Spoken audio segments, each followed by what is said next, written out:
CommanDorks.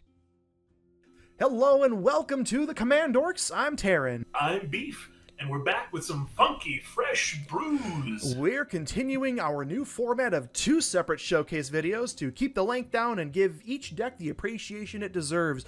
But each of the videos in this cycle will still be giving love to 2 commanders? What? That's right, we're showcasing 2 partner decks this time, but we weren't satisfied with having 2 in the command zone, and we love a challenge, so both of these decks are going to be fitting within the confines of our companions' deck building restrictions as well. In this video, I will be discussing my deck, The Oddball, or How I Literally Can't Even, with Jeska Thrice Reborn and Vial Smasher the Fierce and Obosh the Preypiercer as companion. This video is paired with the showcase of my partner deck of Francisco Kelleth with Luris as companion, and we'll see these 2 face off soon. Indeed. But with that out of the way, let's see if the odds are in my favor. Today we're running only odd mana value non-land cards. As such, this deck is aptly named The Oddball, or How I Literally Can't Even. Get it? A naming convention that's a play on the title of a film, Dr. Strangelove, or How I Learned to Stop Worrying and Love the Bomb, which is a great political satire. If you haven't seen it, I recommend it. But much like the nuclear subject matter of that film, this deck is a massive bomb waiting to just explode all over my opponent's faces.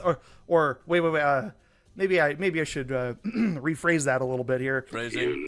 This deck will completely blow your friends. Hey, phrasing! No, that's another inappropriate euphemism.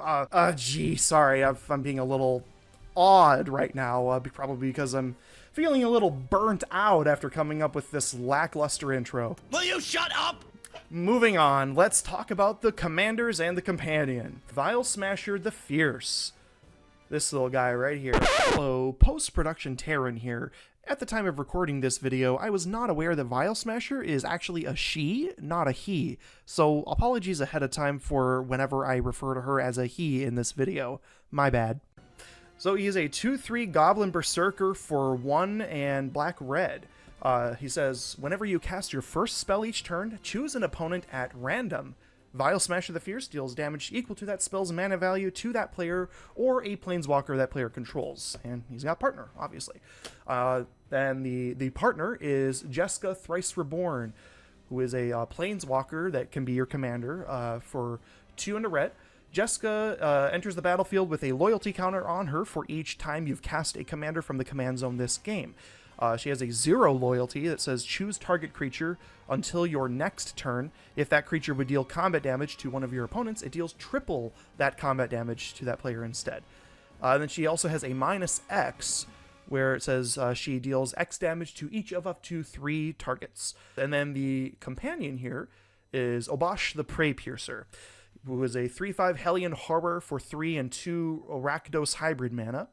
The companion requirement says your starting deck contains only cards with odd mana values and land cards, because lands are 0.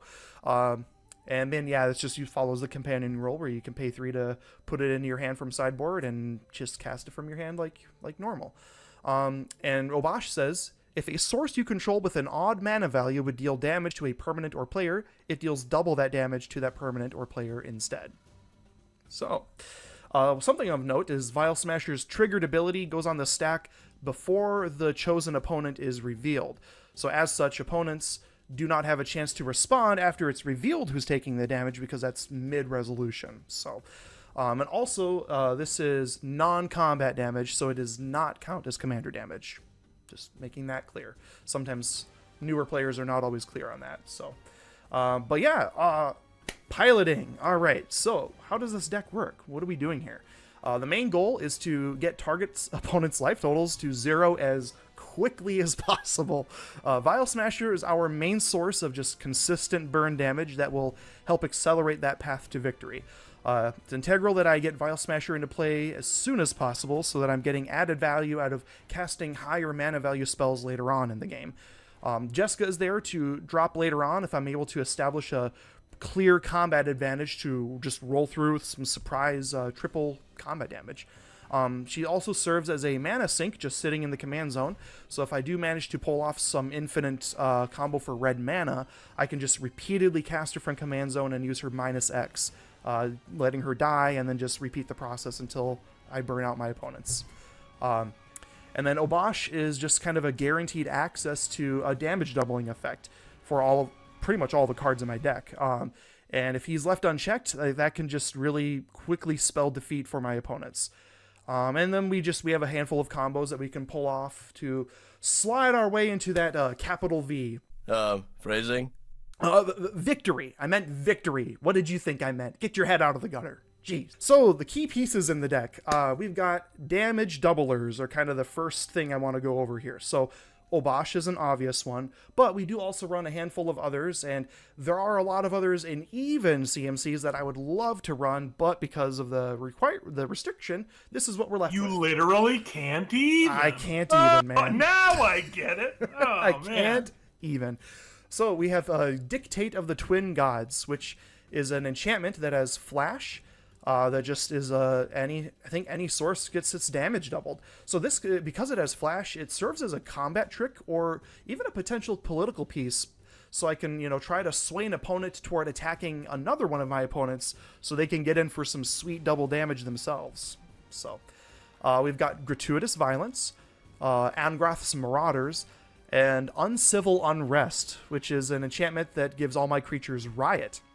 And any creature with a 1/1 counter on it is going to deal double damage, which synergizes very well with Vial Smasher if I'm able to cast him with this in play. But it also works great with other pieces in the deck too. One thing of note is all of these damage doublers are for any damage, not just combat damage. So all of these are going to work just fine with Vial Smasher's ability. The other key pieces in the deck, so the non-damage double pieces, we have Exquisite Blood, because man, oh man, is this a great way to break parity with a lot of other things that I'm running here. Master of Cruelties, not a traditional damage dealer per se, but setting an opponent's life total to 1 is basically a death sentence in a burn deck. We have Heartless Hidetsugu, which serves as a combo piece, but it's just another way, if I don't have a way to combo with it, it's just a good way to just cut all those life totals in half. And then I'm running a couple other combo pieces in Reiterate and Bonus Round. So the idea there being with Reiterate, if I have something like Jeska's Will or Mana Geyser, I potentially just go infinite by constantly buying it back to my hand and get infinite red, and then do the whole Jeska from command zone thing. So, yeah, those are the key pieces. Burn. The whole category just for burn. Cataract Parasite, which is just a really good early game piece that does a lot of work over time, as long as I still have a red permanent in play. Maddening Hex is just great, a great hate piece for like cantrippy decks or anything that just relies heavily on non-creatures. Scytheclaw Raptor is in there for those pesky blue decks that like to play stuff on other people's turns all the time. Zazu the Punisher is good for just the landfall matchup. Brash Taunter does some work. Quakebringer is also another just upkeep. Everyone or all my opponents take damage. Karavik the Merciless is great in this deck because whenever an opponent casts a spell, Karavik the Merciless deals damage equal to that spell's mana value to any target. So, I mean, he serves as potential spot removal, but just another way to just keep shredding down those life totals and makes opponents think twice about what they're going to cast because they don't know if that's coming to them. So, then we also run Vicious Shadows, which is a really fun 7-drop enchantment. It says, whenever a creature is put into a graveyard from play, you may have Vicious Shadows deal damage to target player equal to the number of cards in that player's hand. So, and that's whenever a creature dies, not just my own, any creature. So, I mean, that has the potential, like if there's a board wipe or if I'm able to do some like aristocrat-y stuff, sacking my own stuff, that's gonna be really scary for my opponents. Recent add to the deck is Prisoner's Dilemma. Just a really fun little mini game, kind of kind of a political piece. I mean, it gives my opponents the option to screw each other over if they really want to. It didn't happen the last game I played where everyone chose silence. bunch of. I mean, I did play it in the very late game where life totals were low, so not too surprising there. But in the early game, you never know. And if there's a damage doubler, whew, man, like if someone's taken the 12, that becomes 24. So yeah, that's just, this is a natural inclusion. And then finally we have old reliable Banefire. It you know, if as long as X is 5 or greater, it can't be countered and the damage can't be prevented. So just great way to finish somebody off. All right, moving to ramp. So since we're dealing with only odd mana values, we had to get a little creative here with coming up with some solid ramp pieces. So Soul Ring is probably the most obvious one, but we're also running the likes of Springleaf Drum, Wayfarer's Bauble, and we threw Mana Vault in the deck. I just look at it as an artifact ritual spell. We don't have any way to do any tricks with it. We can't untap it. It's a little risky because if it stays there from the early game, that's going to hurt us over time. So, but it is in there just to try and give us that edge to get ahead. And then we're running a few traditional rituals. We have Culling the Weak, which is a great way to sack some of the tokens I'm making in the deck. Dark Ritual, Jeska's Will, Seething Song, and Mana Geyser. Just solid Rakdos-y rituals. And then some of the other means of ramp. We've got Urza's Saga because we have a lot of one-drop artifacts in the deck because, dealing with odd mana values, so there's naturally going to be a larger amount of one-drops.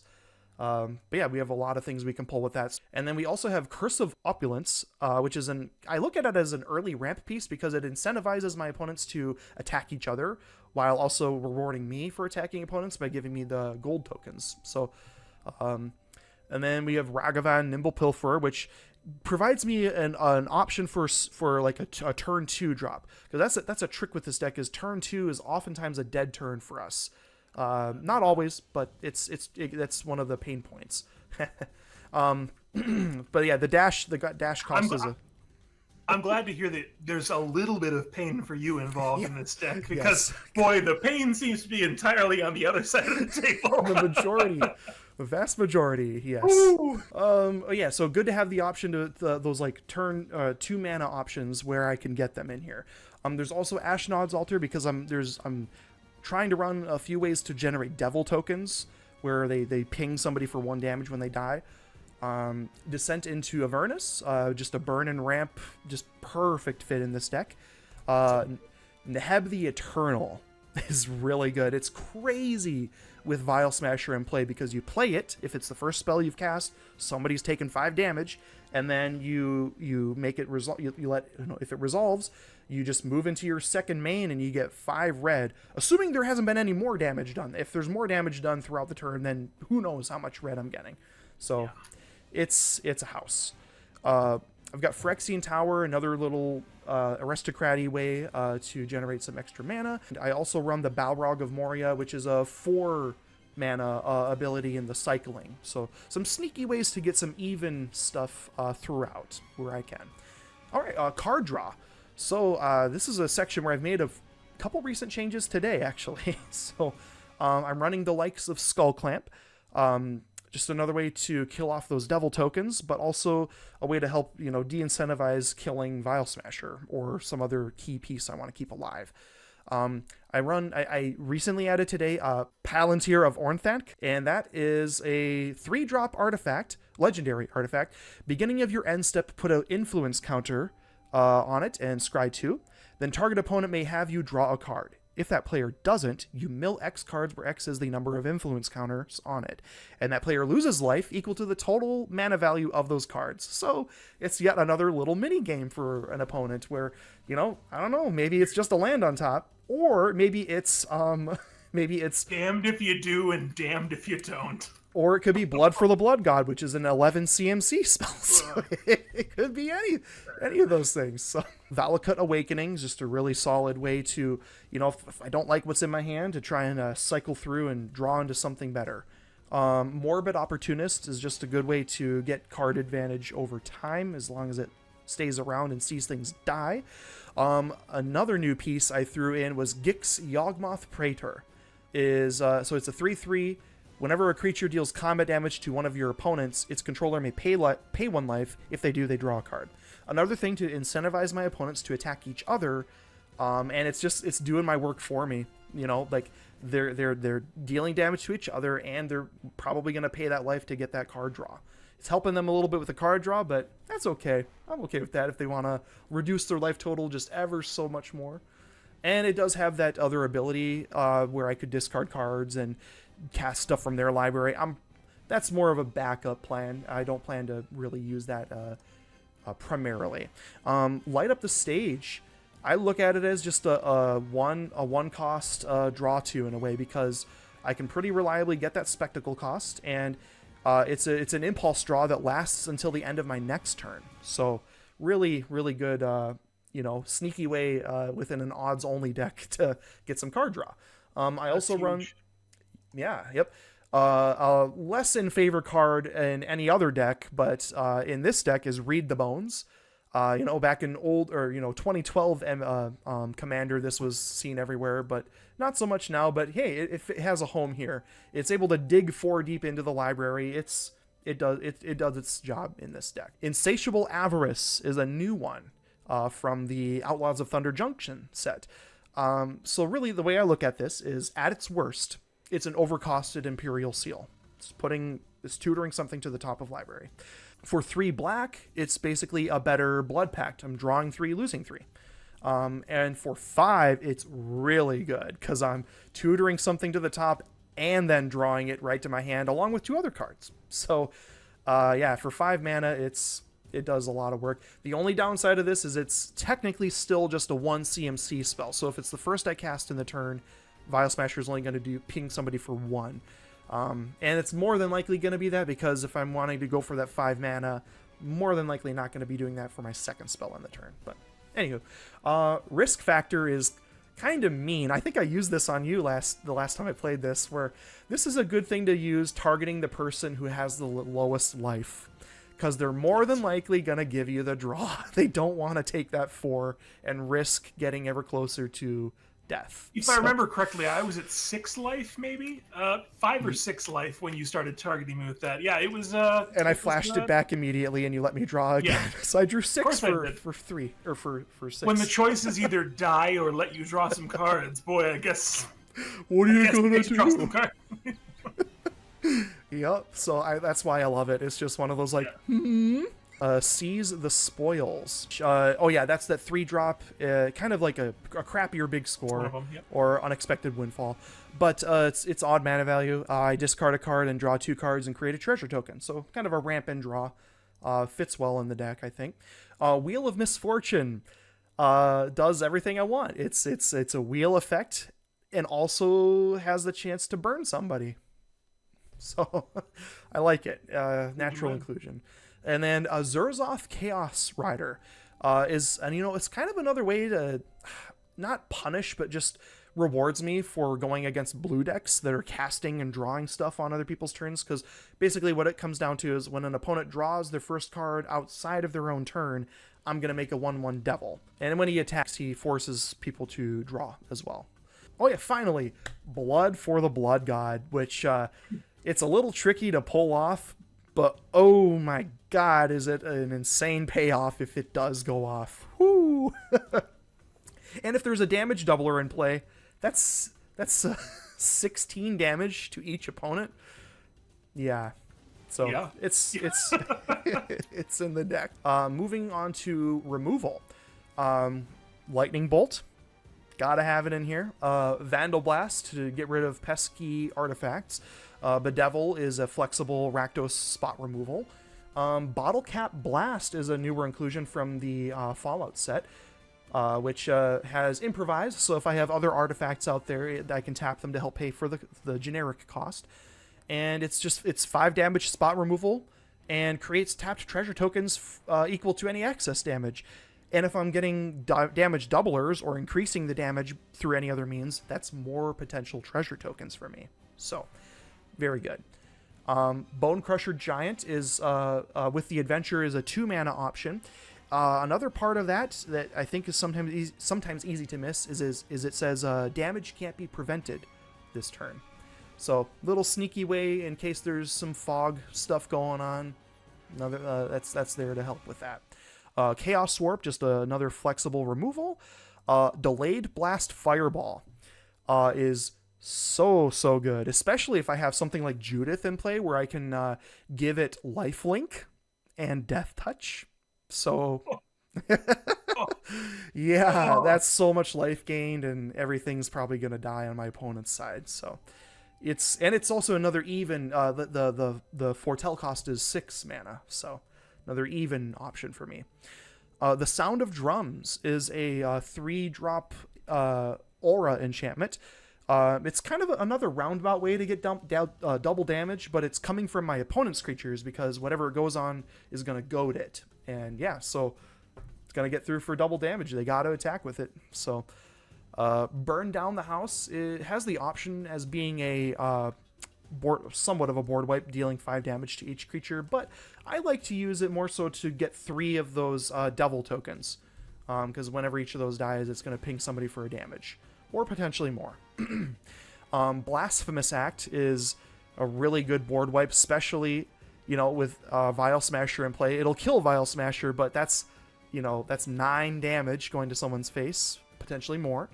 And then it's also great with Brash Taunter, which I think I pulled off the last game I played with this. So Brash Taunter is going to take 13 damage. 13 damage is going to somebody's face. So it's good. And yeah. Ideally I'm paying only 1 mana to cast it, so I could potentially recast Vial Smasher afterward or something along those lines. So, and then finally here we have Desecrate Reality, which is it's just 7 generic. It's an instant. It says, for each opponent, exile up to 1 target permanent that player controls with an even mana value. And it has Adamant. If at least 3 colorless mana was spent to cast this spell, return a permanent with an odd mana value from your graveyard to the battlefield. Very on theme. It's of the theming of that one, yeah. Punishing things with even mana values and rewarding, giving me a recursion of something odd from my graveyard. So yeah. Yeah, that's a great piece. That's a really good piece for this. It's it's so good. Recursion pieces. So I already mentioned the Desecrate Reality, but we also have Takenuma Abandoned Mire, another 4 mana option with the channel ability. Phyrexian Reclamation, 2 mana option to pay 2 and 2 life to return a creature from graveyard to hand.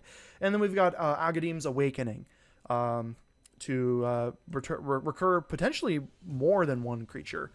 And I did also throw Reanimate in the deck because it's just a good 1-drop way to recur something. I mean, it really combos well with the Balrog of Moria. You cycle it into your graveyard, you make the 2 treasures, and maybe I drew into Reanimate and I can spend a treasure to reanimate the Balrog. Yeah.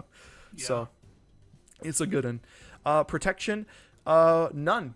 We are using no protection here. So we're just done with phrasing, right? That's not a thing anymore? Utility cards. So we have a few evasion pieces with Axis Tunnel, Rogue's Passage, and Shizo Death Storehouse. All combo with Master of Cruelties. Or, potentially something that Jeska's giving triple damage to. So, really want to make sure we connect when we're doing that. I mentioned Phyrexian Tower before to get that extra mana, but it is a colorless land too to help with Desecrate Reality. Basilisk Collar and Shadow Spear are both ways to give Vial Smasher lifelink. Tybalt Rakish Instigator is a way to stop my opponents from gaining life and gives me double tokens.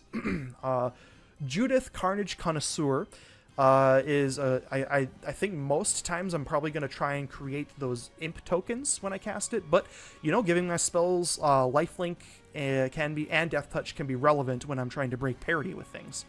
And I think I run about 29 instants and sorceries in the deck, so yeah, there's plenty of options to make her go off. Phrasing. Tor Wauki the Younger is another one that likes to see instants and sorceries, a lifelinker. Increases damage dealt by those as well. Oh yeah, finally, another very on-theme card is Void Winnower. kind of a stacks piece. It's a 9 generic Eldrazi, 11/9. It says your opponents can't cast spells with even converted mana costs. Your opponents can't block with creatures with even converted mana costs. So another great way to try and get through for combat damage with Jeska or Master of Cruelties. So it's a great way of destroying my Bird Flu deck. Oh God, yeah, there's so many 2-drops in there. Most of my deck is 2-drops. Oh boy. Well, I'm gonna have to hope I have Path of Exile. Yeah. Well, it's 11. It's 9 mana, so it's not going to be easy to get out there. Yeah.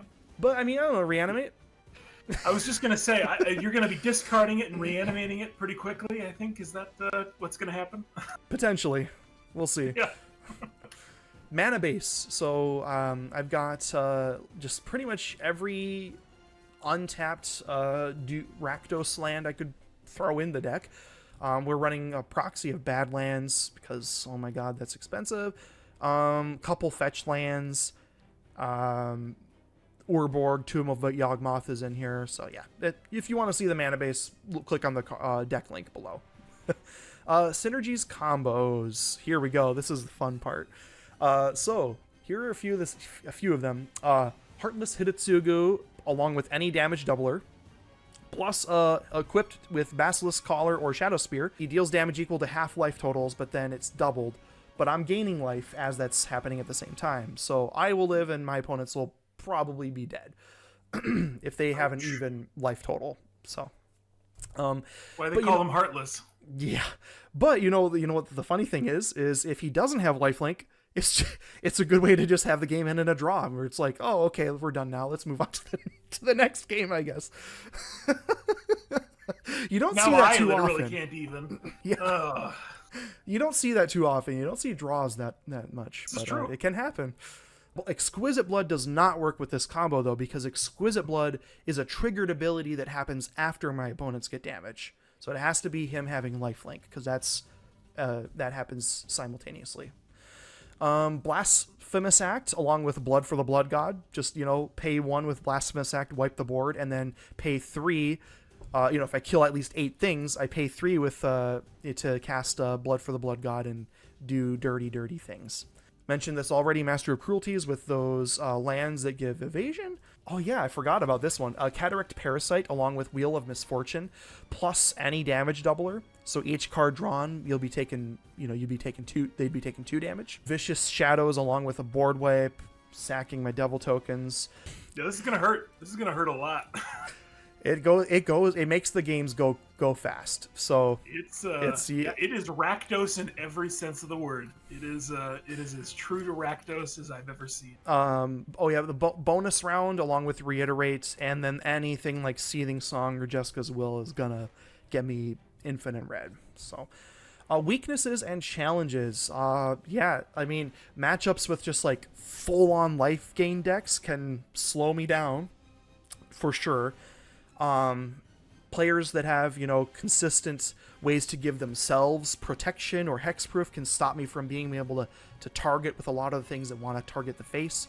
And then, having only odd mana values can make for some awkward plays, especially in the early game. That turn 2 is really tough for me. But once we get to turn 3, things start looking a lot better. So. But yeah, that is the oddball. I can't wait for these to go head to head. I don't like my chances, but boy, I'm excited anyway.